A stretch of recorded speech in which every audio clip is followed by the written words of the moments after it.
ክርስቲያኑ ሲጨፈር ሲደለቅ ማን ሃይ አላቸው? ሰው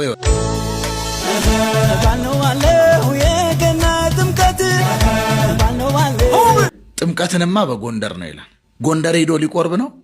ጎንደር ሄዶ ንስሐ ሊገባ ነው። ጎንደር ሄዶ ታቦቱን ሊሸኝ ነው። ባሕረ ጥምቀት ውስጥ ሊያድር ነው። ጎንደር ውስጥ ካሉ ሊቃውንት ቃለ እግዚአብሔር ሊጠይቅ ነው። ጎንደር ውስጥ ካሉ አበው መነኮሳት፣ ጳጳሳት ወይ ደግሞ ካህናት ወይ መምህራን ቡራኬ ሊቀበል ነው። ኦርቶዶክሳዊው ጎንደርማ በጥምቀት ነው የሚለው አይደለም።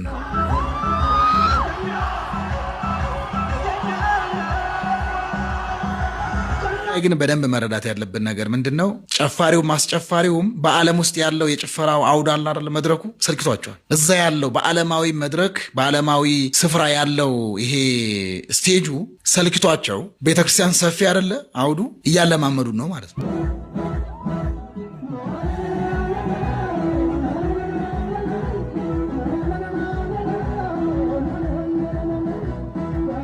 ዘፋኞች ዘፈን ሲያዘጋጁ ኮንሰርት ብለው መስቀል አደባባይ ይጠራሉ። ወደፊት የዘፈን ፕሮግራም ኮንሰርት በመንበረ ጸባዖት ቅድስት ሥላሴ ካቴድራል ስለምናዘጋጅ መታችሁ እንድትሳተፉ ማለቱ አይቀርም።